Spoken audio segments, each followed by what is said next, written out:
SIT समोर जबाबासाठी नितेश राणे उपस्थित राहिले नव्हते। सालियान प्रकरणामध्ये एसआयटीनं नितेश राणेंना जबाबासाठी बोलवलं होतं। एसआयटीतल्या सर्वच अधिकाऱ्यांची आता बदली झाली आहे। दिशा प्रकरणामध्ये तपास करणाऱ्या एसआयटीचा रिपोर्ट अद्यापही प्रलंबित आहे। पुन्हा एकदा जाणार आहोत कृष्णा सोनारवाडकर यांच्याकडे। कृष्णा, एसआयटीनं जबाबासाठी नितेश राणेंना बोलावलं होतं, मात्र नितेश राणे त्यावेळी अनुपस्थित राहिले।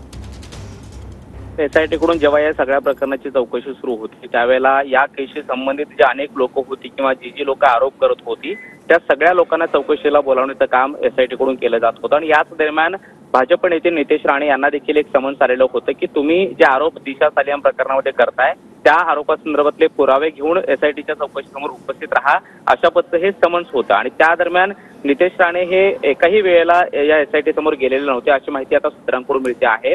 जे समन्स नितेश राणे यांना दिलेलं होतं त्यानंतर ते चौकशीला उपस्थित राहिले नाहीत हे देखील समोर येत आहे। मात्र आता एसआयटीमध्ये जे काही तपास अधिकारी होते ज्यांच्या नावाने हे समन्स नितेश राणे यांना गेलेलं होतं त्या सगळ्याच अधिकाऱ्यांची बदली झालेली आहे। त्यामुळे एसआयटीचा रिपोर्ट जो अजूनही सरकारला सादर होणं अपेक्षित होतं तो सुद्धा प्रलंबित आहे।